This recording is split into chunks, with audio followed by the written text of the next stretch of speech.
It was a freshman course, but I transferred into this school, and the teacher was this woman, Julie Collins, who looked at all these little freshmen who were all scared on their first day of high school, and me in the back, you know, kind of leaning in a chair, like as a senior, like, what am I doing here? So she said, get up, who are you and why are you here? And that began our friendship. And as she worked with me outside of the classroom, she was nice enough to make it as sort of a tutorial between us. She said, you know, you should be doing something. You should, you know, what do you do?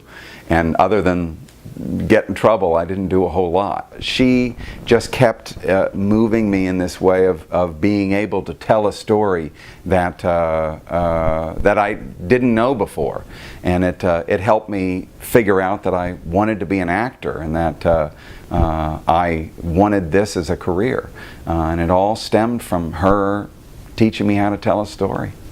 Vinnie Grasso from Brooklyn, which is exactly where I'm from too, he volunteered his time after school and he would direct the high school musicals. And I found that I learned things from Mr. Grasso that you can't learn in a classroom.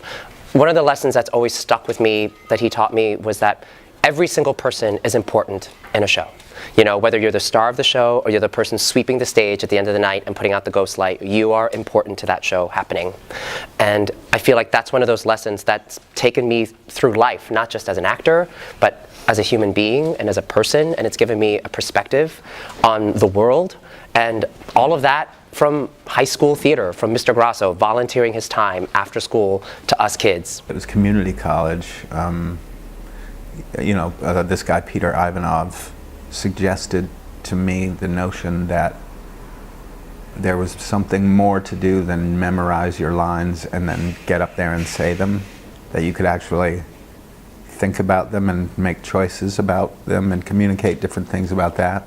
And then that just completely sort of shattered everything and, you know, started everything. The same guy who ran everything, the choir and the altar boys, name was Joe Neglia, and he ran the theater company, the St. Michael's Theater Group, is what it's called.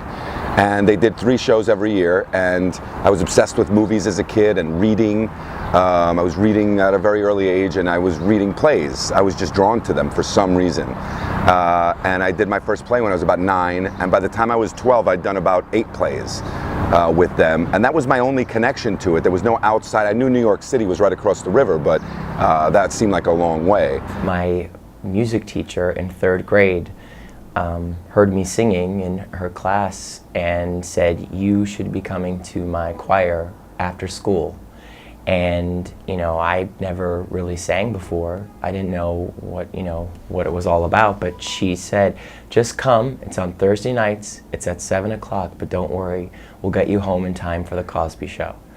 And that's all I needed to hear, that I was going to get home for Cosby. And she saw something in me in 3rd grade that and took an interest in me and developing my voice that has turned into a career and a passion.